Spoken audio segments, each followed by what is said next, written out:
Certainly. Yeah. Bringing in a consultant was it dawned on me right around Labor Day that we were going to need to bring in a consultant. Now, not your typical Boston Consulting, McKinsey, Bain, type of consulting. We need a very specialized profile there to meet our needs. We need someone who's worked with family, someone who understands a religious dynamic, someone who's been in baking. It has to be in bread. We wanted very specific qualifications, and through developing our industry networking, we came to know Doris Zielinski, who started her career with Lenders, has a great Ivy League pedigree in her education, but more important than that is that she has done it. And she's been in the industry. She's not just a theoretician, she's a practitioner, chief operating officer for Lenders, which then was bought by Kraft, and she worked for Kraft for 10 years. She worked for Country Home. She sits on the board of Yum Brands and some other major players in the food business. So we needed someone who could teach us, who has a bigger view, a higher, a 10, maybe a 30,000 view of this market, and maybe we're flying, at 1,000 feet, more local and regional. Well, she sees the big picture more and has a bigger experience where we want to go. We want to go beyond the region and start growing maybe an east of the Mississippi footprint. So we did bring her in, and the goal there was consultants have two functions: advise and validate, I think. I'm sure consultants may say they do more than that, but I boil it down to those two things. And so she is doing those functions, and she's educating us in distribution and the things we don't know. They said we're very well run, very well managed, very profitable, good bakery, great products, clean. We have BRC certification. We have everything going for us. But we don't have is the knowledge of what happens to get our bread out further than we are. And that's really the piece they brought to the table. And that was the missing piece. And I knew we weren't going to get that without help. So Doris has helped our board to start. Our goal was to take monks who, it was pretty much a rubber stamp finance committee in the past, guys that don't really understand a balance sheet or an income statement or a cash flow statement, and train them to start at least having a basic understanding, to get a board packet, to have a meaningful board meeting and have meaningful board activities. And that's part of this process as well. And that has begun, and that is having huge payback. It just takes out this lack of understanding, and when you're a business person coming in and working in this environment, having people that understand more about business just furthers the process. It makes it easier. I think it's reducing tension, reducing frustration among employees, reducing stress, in the monastery about this business issue, because it's handled. And it's brought a lot more peace into the whole process.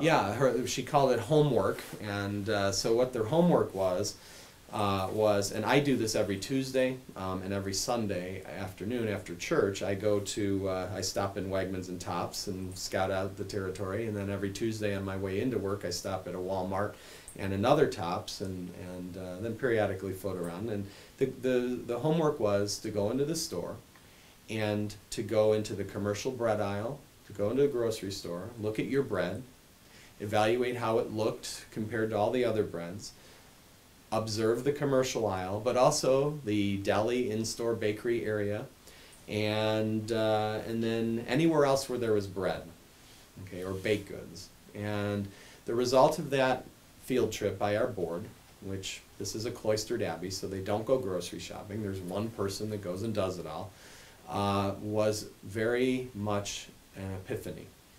It was a revelation. It was an eye-opening experience for them to actually see the hundreds of loaves of bread, the packaging, the the different sizes, the presentation, the, you know, where it is in the store, and all of the marketing things that go on in retail grocery. So it just exponentially increased the awareness of our board and the sense of urgency for us to really deal with a review of our products, of our marketing, of our distribution, of everything, and to a sense of urgency to let's do this, which before it was, you know, you're always in the back pushing. Well, now it's rolling. So it's been very empowering and very helpful, I think, to Monk's Bread's development. This has never happened before.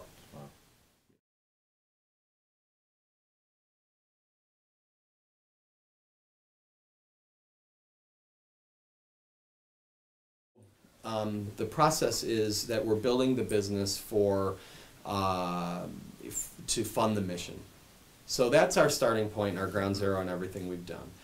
And so in order to get that done, we've had to re-envision how the Abbey works, because there's always been a suspicion of employees and agendas, and that, you know, there's a common phrase among the monks that we don't want this to go corporate. Okay, and I laugh personally because I've worked in the corporate world, and this is far from corporate, but in their mind what they're saying is really commercial. We don't want to commercialize who we are just to make money. Okay, so there's that balance. And so what we've had to do, though, is, and with the help of our consultants and advisors to our board, we've really drilled home the issue that, well, we are in business. The means to the end is business. You chose business, not donations. And so there has to be an understanding that, yes, the business exists as a means to the end. However, that means has to be run properly. It has to produce cash. It has to have leadership.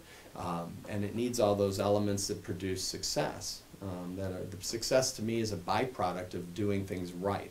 So if you do things right and you work smart, use all the tools that we go to business school for, and the experience that we have, then that just funds the mission and makes it all work. And so the board is learning to be a board, and that is exponentially moving us forward, because we've eliminated the elephant in the room on that issue, which is this suspicion of, is business going to take over the mission? And the board has to have a trust, and I'm on the board, and we have a trust that that is not going to happen. And it's simply not going to happen, because we're all in agreement that that's not the goal. But on the other hand, we have to be able to run this thing properly.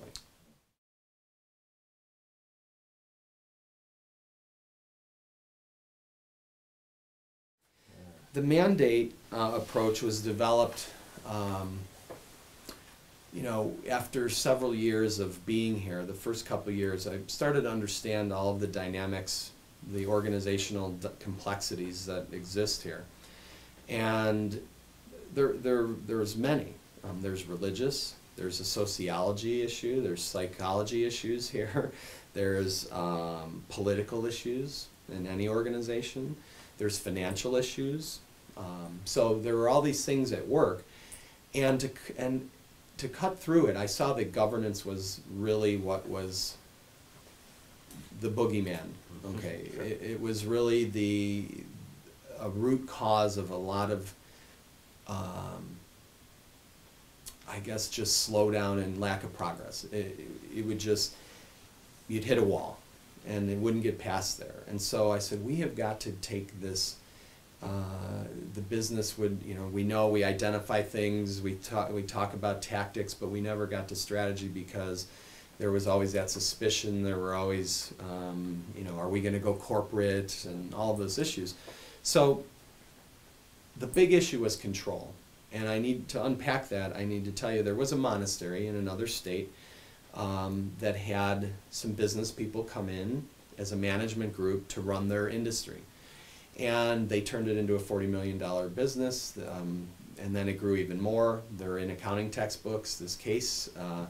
It's a very well-known company. I don't want to mention names in this interview, but they they produced so much success that it just took over the monastery.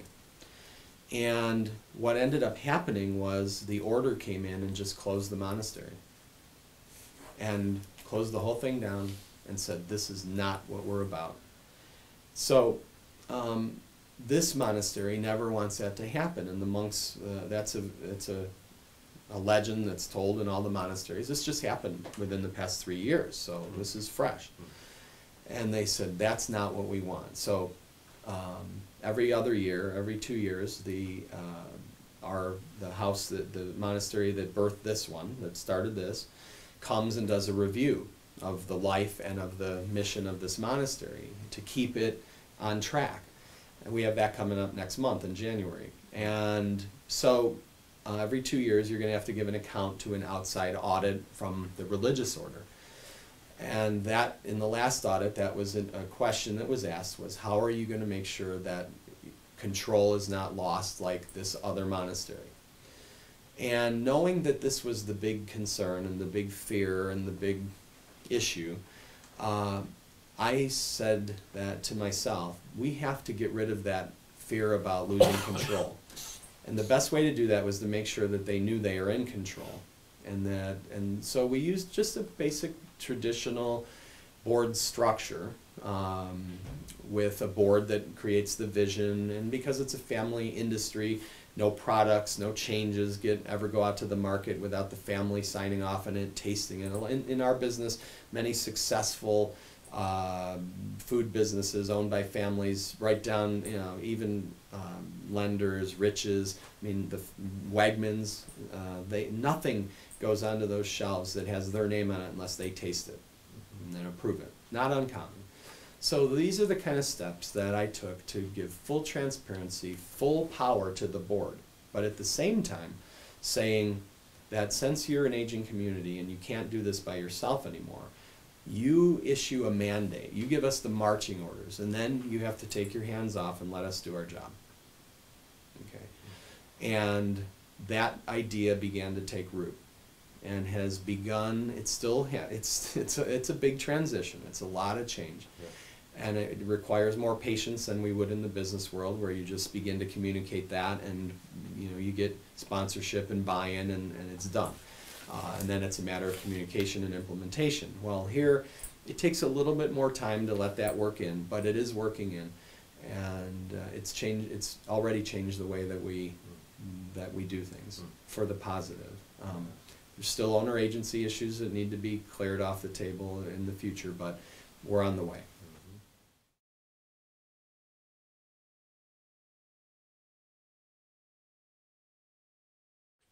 Yeah, I think that's a really good question.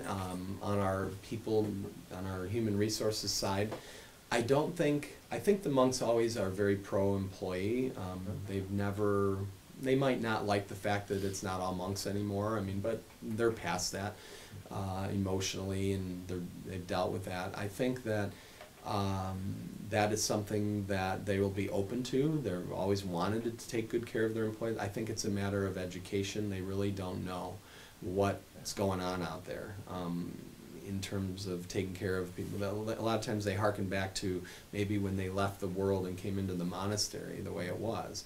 So it's, I think that, like GreatPlaceToWork.com and places like that are definitely will be helpful in the future. I know our employees want it. Our employees need it.